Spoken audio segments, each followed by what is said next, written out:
तव्हांखे ॿुधायूं त मख़सूस सीटूं सुन्नी इतिहाद काउंसिल खे मिलण घुर्जनि हा। आज़म नज़ीर तारड़ जो इहो चवणु आहे। सुप्रीम कोर्ट के फैसले से हुकूमत के को भी खतरो ना है। असां वटि हिन वक्त भी 209 मेंबरन की अक्सरियत है। आज़म नज़ीर तारड़ जो ये चवणु है त हुकूमत नज़रसानी की दरख्वास्त दाख़िल कंदी या न, अञा फैसलो न है थियो। सुप्रीम कोर्ट के फैसले जो जायज़ो वरतो वेंदो।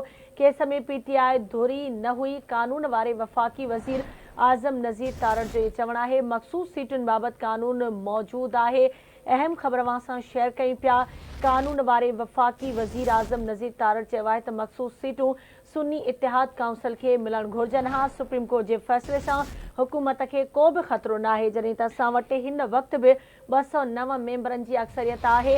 हुकूमत नज़रसानी दरख्वास्त दाख़िल कंदी या न, फ़ैसिलो न आहे थियो। सुप्रीम कोर्ट जे फ़ैसिले जो जाइज़ो वरितो वेंदो। कानून वारे वफ़ाक़ी वज़ीर जो चवणु आहे त केस में पीटीआई धुरी न हुई। अहम ख़बर सां शेयर कयूं पिया। मखसूस सीटूं सुन्नी इतिहाद काउंसिल खे मिलण घुर्जनि हा। कानून वारे वफ़ाक़ी वज़ीर जो चवणु आहे।